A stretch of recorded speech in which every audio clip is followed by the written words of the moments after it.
Hirap. Di bale nang wala kang malaking emanan, basta meron kang tutulugan araw-araw, meron kang uuwian. Napakahirap kahit gano'ng kaliit na laki. Kaya na yung surprise ko sa inyo, babayaran ko yung 1 taon na renta po ninyo dito. Wow!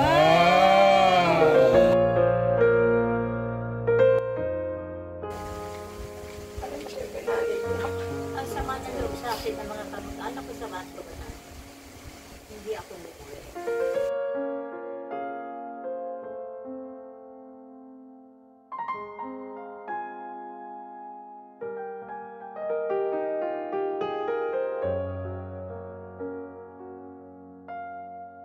Ko na po ba, basta ang akin lang po, ito po yung para sa renta ninyo na 1 Para taon. ako nasa, ano yun? Yung pumunta sa Itbulaga.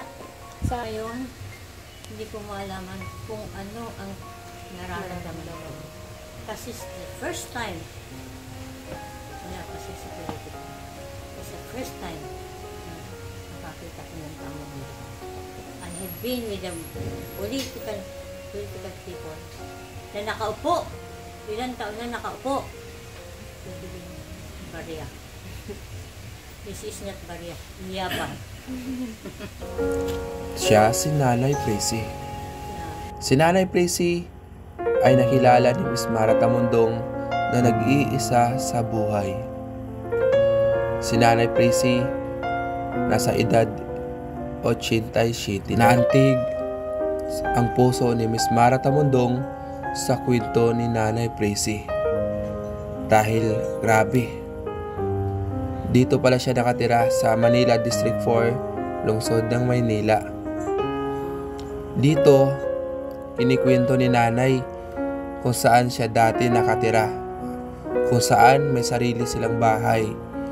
Pero ngayon, hanggang labas na lang siya. Dahil simula nung nabinta ito, dahil sa pangangailangan, emergency, si Nanay Prissy, minabuti niyang mangupahan ng bed spacer.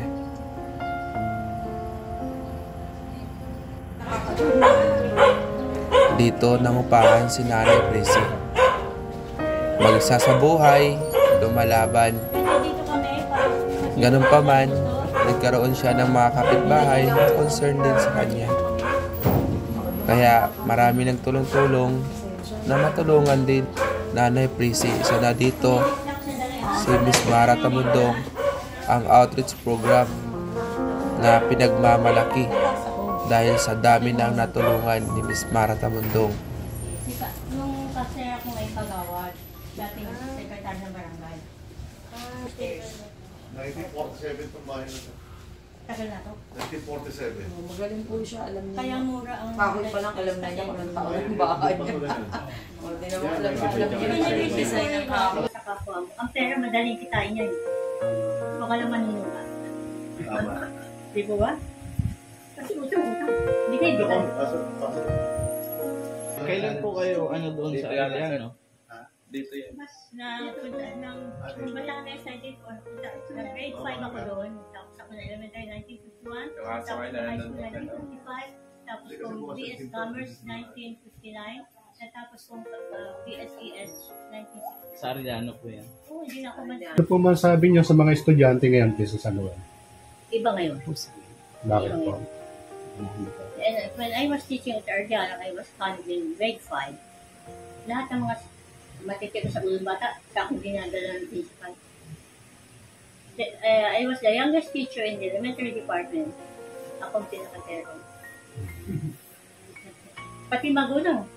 Pinagsasabi ang magulang. Pag pinatawag magulang, isusumong pa siya yung anak niya.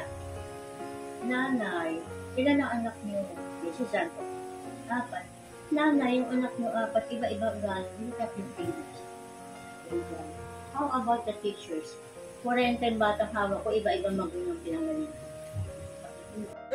Maliban doon, ano yung feelings nyo na katabi nyo na ulit si Miss Mara Tamundong? Well, meron akong pag-asa sa buhay. So ano po yung Kasi hinihiling nung nyo tanggalin ngayon? kami sa sitwal, biglaan, nawalan ako ng pag-asa.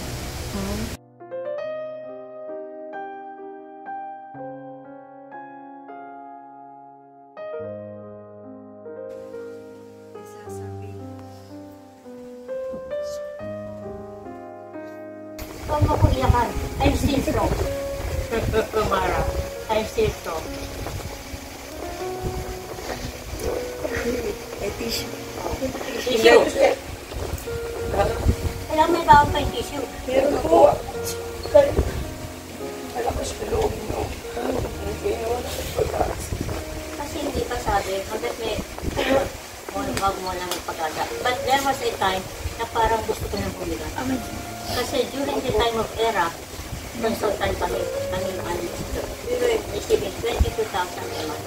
25 yung sender nila.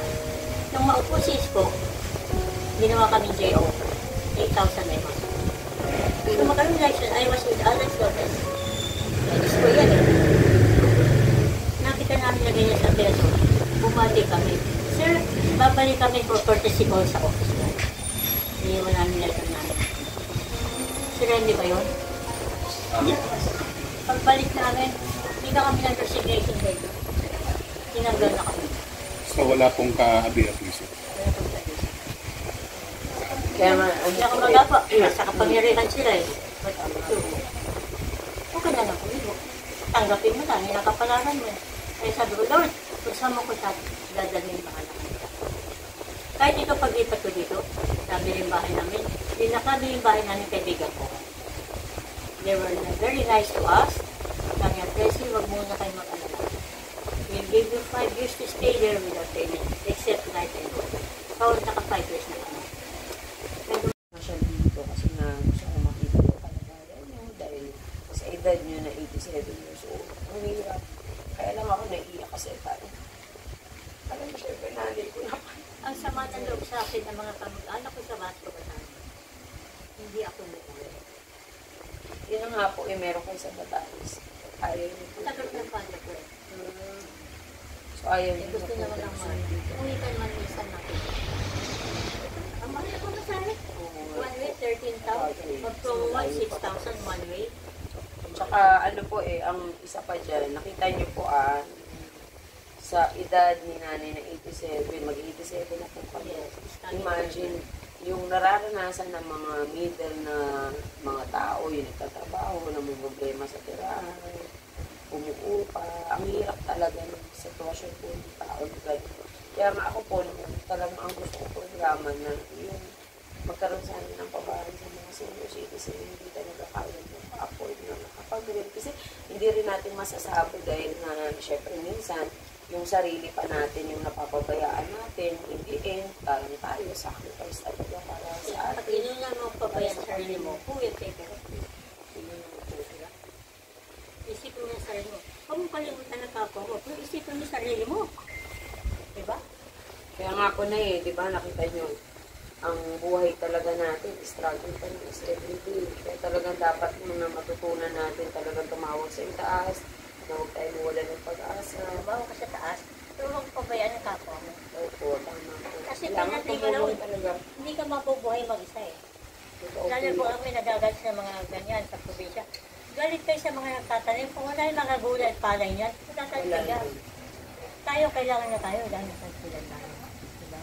Kaya nga po, kaya nga ang akin ay, isipin ninyo po, kung anong sitwasyon ng ibang senior citizen natin na talagang walang kakayanan, na magkaroon ng sariling bahay, poproblemahin mo pa yung gamot mo, poproblemahin mo pa yung kakainin mo sa araw-araw.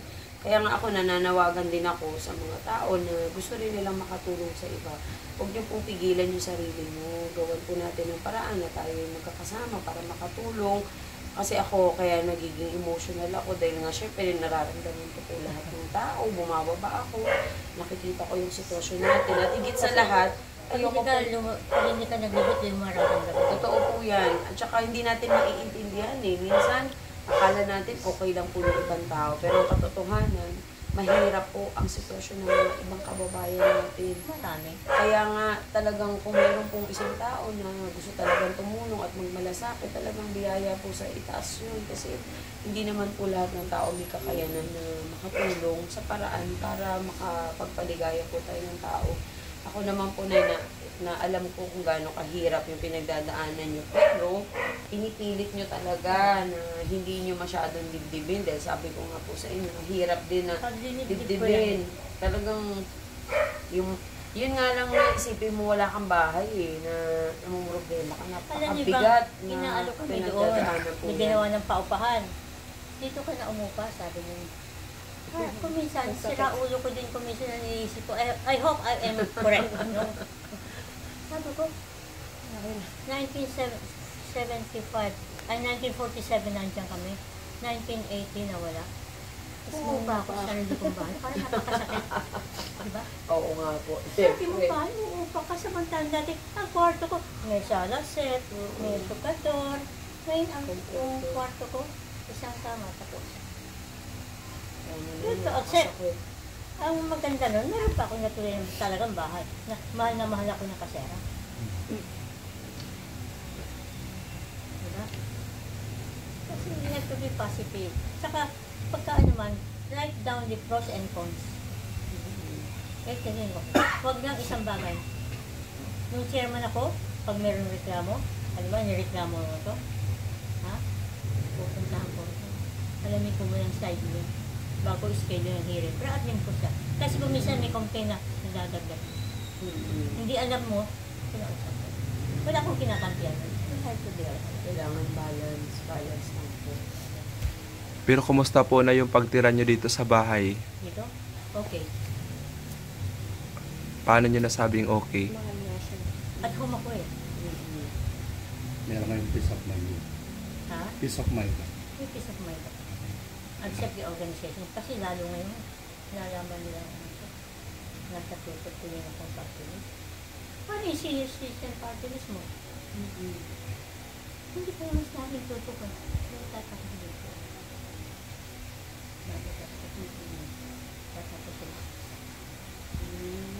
Naibilang isang naniniwala kay Miss Martha Mondong, paano mo siya ilarawan?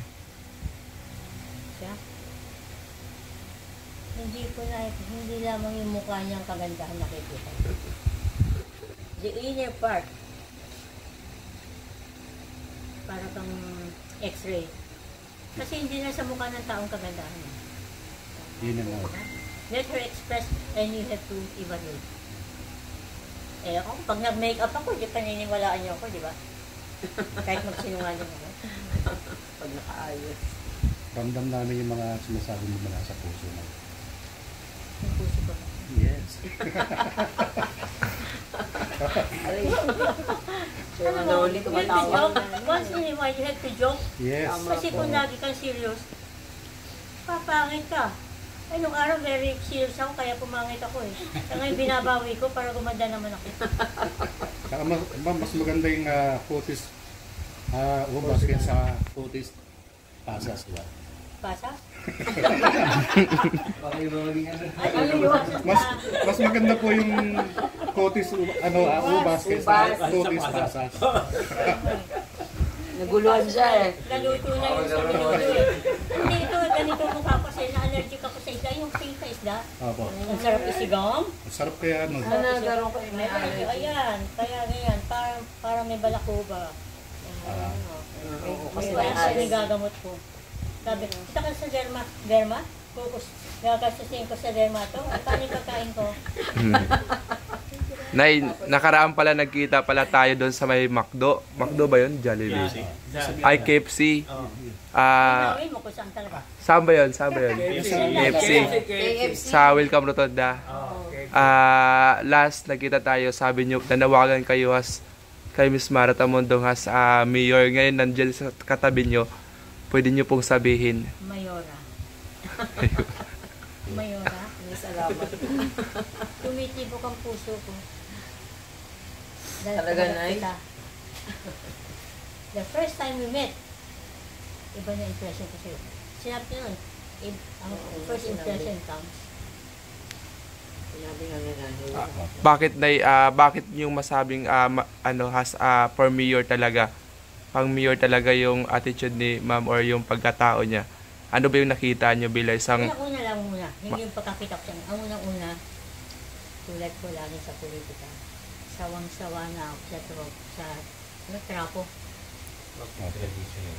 We need a change. Paano babago kung hindi bago na kayo mo? Tama. Kaya nga hindi umaasenso yung Pilipinas because of politics. Tama.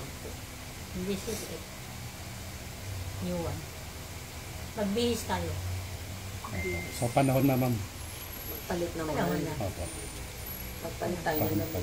Tumikit naman tayo na ibang klaseng miswa. Opo. Natatawa kayo. Miswa. Ma'am, bakit po miswa? Iba-ibang klaseng miswa eh. May mataba, may maliit. Depende sa Dilaw, timpla. May puti. Oo. Yung mga ano niya, white. Ang Yung maliliit. Nice daw tayong miswa doon. Masarap kaya ng miswa, ma'am. Oo nga eh. Lalo pag may bola-bola. Oo. Isa kang patola. Ayaw, wala. Giniling, no? Giniling lang, okay na. Nasa pagkain na tayo ah. Pero na hindi. Kasi natutuwa ako. Pasensya na po kayo talaga. Medyo emotional ako. Kasi pagka naririnig ko yung mga kwento ng mga senior na imagine pati tirahan nila, pinaproblema nila eh. What more pa kung tayo yun, di ba? Napakahirap. Di bali nang wala kang malaking temanan, basta meron kang tutulungan araw-araw, meron kang uwian. Napakahirap kahit gano'ng kaliit, kalaki. Kaya na yung surprise ko sa inyo, babayaran ko yung 1 taon na renta po ninyo dito. Kailan magsimula yun? Ayun na po, ibigay ko na po sa inyo. Babayaran ko po yung 1 taon ninyo na para mabuha. Para hindi na muna kayo ma-stress ng 1 year. At least yung pakikipaglaban natin para sa... Hindi ko na po ba? Basta ang akin lang po, ito po yung para sa renta ninyo na 1 Para ako taon. nasa, ano yun? Yung kuwan sa Itbulaga. Sa Bulaga po. Sugod bahay. Bye. So goodbye. Goodbye. TVG. Iba na ang renta ninyo, 3 months. So sa 12 months, yan po ay mag-cover na po. Hindi ko nabibiyangin. Sobra-sobra. Sobra-sobra ang gusto eh. Teka na, bilangin ko kayo, baka naman kinulang ako. Hindi, bilangin ko lang. Dito lang, itago ko lang. Bahala ka. Para lang ano, So honestly, no? Na-orphan kami. Dati sabi ni mama, gusto niya mahawakan ng kamay. Lalabas mama ko. Tapos cemetery kami, sabi ko, hindi na kayo baka naman si mama. Pagdating 13 araw, sinulo si papa. Ay si mama. Very loving sila. 13 araw lang. Pero hindi namin masyado siya nasaktan. Kasi papa was 93, mama 86. Saka nakakawin magulang mo, nakita mo? Nakahiga na lang. Alaga. Yun na nga po. Hindi sa ayaw mo Ang hirap alagaan. po. Hindi sa ayaw mo alagaan. Hindi sa ayaw mo alagaan. Nakakaawa. Very loving sila. Kaya Nay, huwag ka muna ma-stress sa 1 taon na. Isang taon lang. Ba't isang taon lang? Hindi, dudugtungan pa natin yan. Pero at least po, yung malaking bagay na 1 taon din kahit pa paano naman ang problema. Hindi ka po kung ano man ma-stress yung sa matanggap upa. nyo. At least ma-enjoy nyo lang. Ayaw kung saan nyo gusto. Kasi may mamangkin na ako. There is my level na. Minsan, Malaking bagay talaga po. Pero gusto ko lamang sabihin sa mga kababayan natin na napakahirap po maging isang senior citizen, lalo na kung wala tayong naipon. Hindi natin napaghandaan yung pagpunta natin sa senior. Kaya dapat talaga mayroong programa na galing sa ating gobyerno na mapakinabangan ko ng mga senior citizen. Kasi alam po ninyo, mahirap na yung nakaedad ka na tapos na-stress ka pa. Hindi na nila kayang sabayan yung stress na nararamdaman natin. Kasi tayo bata pa, what more pa kaya yung mga senior na meron ng nararamdaman sa katawan. Kaya sana po tangkilikin po natin lahat ng programa, lalo na po ang National Commission of Senior Citizen, na ito po ay tahanan ninyo, na sana po makatuwang natin talaga palagi. Nandyan si Atty. Franklin M. Quijano. Ako naman po si Mara Tamundong na handa pong maglingkod para sa inyo. Na kung kakayanin ko lang po ang lahat, pero ibigay po natin sa Panginoon yung bigyan niya ako ng way, ng paraan Kung paano, para mas ano, makatulong pa po ako at kung paano. Kaya maraming salamat, Nay. Sana po na-surprise kayo kasi actually ayoko naman banggitin sa inyo. Galing ako dun. Ayoko naman talaga pong...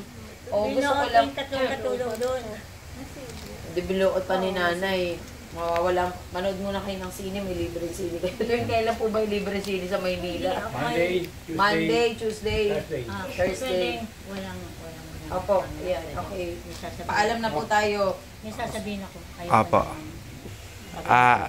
Nay, Ano yung mensahe niyo po kay Miss Mara Tamundong na binayaran po yung rent nyo dito sa bahay sa loob ng 1 taon? Sa ngayon, hindi ko malaman kung ano ang nararamdaman ko. Kasi the first time, wala kasi sa politika. It's the first time na nakakita ko ng tamang politika. I have been with the political people na nakaupo. Ilang taon na nakaupo. Barya. This is not barya. Niyabang. The opposite. Yeah. Hindi ko malam. Ang Lady of Lourdes ngayon. Ay, naku. Lourdes ngayon. Kaya, hindi ko malam kung anong sasabihin ko. Kasi, overwhelmed. Ayaw ko, sino hindi? Yung nagpagpunta, na-surprise na ako, lalo pa yung ganyan. Kung yung taong hindi masusurprise yan, bali wala sa kanila. Hindi totoo dito. Tatanggapin na. Diba? Tatanggapin na. So, hindi dito ang pasasalamat niya. Pagsasamantala yun. Diba? Hindi ako pinalaking ganyan. Pinalaki kami ang father namin, mother ko na. Totoo ang tao. They were very loving. Ang buhay sila. Isang mansanas ng paghahatian pa. Nung malilit kami, 6 kami magkakapil nag-aaral. Minsan ang ulam namin, saging. Ate ko nag-aaral sa Philippine Normal College. Ang pandesal nun, sir. Hindi nyo alam yan. Ang pandesal ng araw, 3-5. Anong palaman ng ate ko sa pandesal? Sinanghang na kanin. Anong katiran? Mabigat sa tiyan ang kanin. That was our life before. Na makaraos naman kami. Tatlong klase. Lola ko kusinera na mag-Kastila. Tatlong klase. Ngayon, bibili ko ng luto. Pag nagluto ka, mas mahal ka. Opo. Ma'am, ano pong mensahe po natin para kay Ma'am Mara Tamundong? Ang mensahe ko sa'yo, yung naisipan mong yan, ilang taon mo yan? 46 po. Sa edad mong yan, naisipan mong magsilbi sa tao, kapalaking bago. You will be blessed for that. Because ang iyong hangarin ay makatulong, hindi lamang sa iyong probinsya, hindi lamang sa iyong pamilya, kundi sa mga taong Maynila. At hindi lamang basta pa sa gamay, yung mga nangangailang ang nasa una sa puso mo. Lahat yan tutulungan mo. Alam ko yung intensyon. Pero alam mo priority mo. Prioritize na muna yung talaga nangangailangan. Tulad ko. Marami kaming ganyan. So, sa mga nangangailangan, napakaswerte ko. I never had in mind na I will meet somebody.